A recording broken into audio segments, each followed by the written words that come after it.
It is exactly 16 years to the day since the terrible incident at this level crossing. On this day, in 2004, an Intercity 125 set was derailed by hotel chef Brian Drysdale, who committed suicide by parking his car on the crossing. After a 100-mile-an-hour collision, the front bogie of the leading power car was derailed and continued 25 degrees to the rails for 110 yards, until a set of facing points at the down goods loop. This diverted the derailed leading power car to the left and down a shallow embankment at the rail side.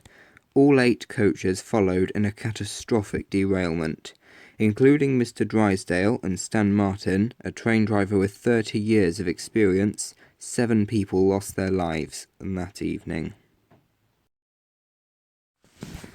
Ufton Level Crossing, more commonly but not officially known as Ufton Nervet Level Crossing, was on a quiet, unclassified road connecting the West Berkshire village of Ufton Nervet with the A4 via Ufton Green. It was first commissioned in December 1848 with the standard hand-operated gates from adjacent Ufton Crossing signal box. The passage of an Act in September 1977 allowed for the conversion of the gates to automatic half barriers. Several modifications were made between then and the time of the accident in November 2004. The leading HST power car, 43019, became the third HST power car to be scrapped due to accident damage.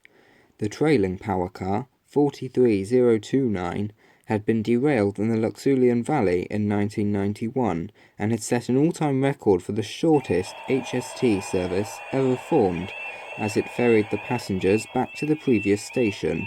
It also appeared in 2001, when First Great Western selected it to demonstrate their new livery. In this crash, 4 years later, it was the only part of the train to have sustained minimal damage. It was repaired and entered service again shortly after. The 7 people to have lost their lives in the crash will forever be remembered by their families. Let us name them now, and treasure their memory forever. The train driver, 54-year-old Stan Martin from Torquay in Devon.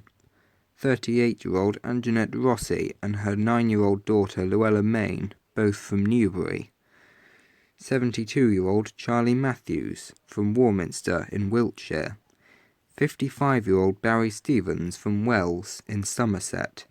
14-year-old Emily Webster from Dockham in the West Country, and the car driver, 48-year-old Brian Drysdale from Newtown in Reading. Following 4 further fatalities and 1 near miss in the next 12 years, a long-awaited bridge was finally built over the railway line on Ufton Lane throughout 2016. Construction started in April and finished in December. This permanently closed the crossing for good.